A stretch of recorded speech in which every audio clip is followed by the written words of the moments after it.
busca da solução de um problema matemático pode envolver as chamadas equações, que apresentam uma relação entre variáveis, ou seja, os números, os dados desconhecidos e que se deseja saber para resolver o problema. E se a gente usar esse mesmo raciocínio na solução de um problema real, como uma doença, por exemplo?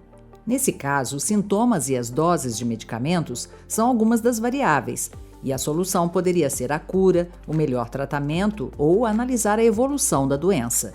E foi justamente essa a proposta da pesquisa de mestrado apresentada na dissertação Modelagem Matemática, a Evolução e o Tratamento da Doença de Parkinson, da pesquisadora Ana Isabel da Fonseca, sob orientação do professor João Frederico Meyer, do IMEC da Unicamp, e sob co-orientação da professora Deise Pastore, do Cefet do Rio de Janeiro.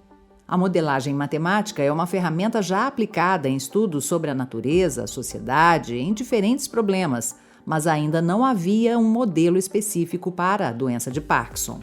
Nessa doença, a dopamina, um neurotransmissor que controla os movimentos do corpo, tem uma queda progressiva, o que se manifesta nos sintomas, como tremores, por exemplo. Conseguimos ilustrar a doença de Parkinson através de um sistema de funções e de equação diferencial. As equações e funções apresentadas na pesquisa modelam a variação de fatores como o nível de dopamina, os sintomas e o uso de um determinado medicamento que envolvem a doença ao longo do tempo. Na presença de sintomas, o paciente buscará um auxílio médico, e aí, provavelmente a doença ela é diagnosticada nesse instante. Após o diagnóstico da doença, é inserida uma forma de tratamento, que aqui nós convencionamos trabalhar com a levodopa, que é uma das formas de tratamento, e na presença de levodopa, conforme a levodopa aumenta no corpo humano, os sintomas eles tendem a reduzir. Esses fatores são regidos por parâmetros, que determinam o tipo de variação, se para mais, para menos, se estáveis ou não. Um parâmetro alfa, o decaimento da dopamina, ele se dá, por exemplo, com um parâmetro lambda.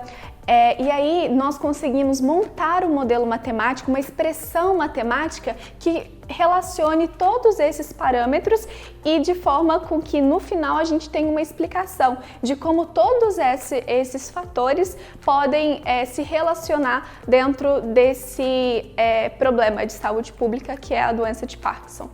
A partir do conhecimento gerado, a pesquisa pode auxiliar profissionais da área da saúde a tomarem decisões. Nós fizemos uma modelagem no período de 10 anos, então é possível observar quando a doença se inicia, quando os sintomas começam a crescer. Quanto mais cedo for inserido um tratamento, por mais tempo esse tratamento pode ser eficaz no contingenciamento da doença e na devolução de qualidade de vida para aquele indivíduo portador da doença. O desejo de desenvolver esse tipo de modelagem matemática veio de um interesse particular, mas também diante da perspectiva real de aumento do número de casos no Brasil em pouco tempo. Em 2030, nós teremos o dobro de casos de doença de Parkinson referente ao que nós tínhamos em 2019. Então, esse dado é um dado muito alarmante e faz com que nós, pesquisadores, precisemos voltar o nosso olhar a essa doença e tentar buscar formas para ajudar no contingenciamento desse mal.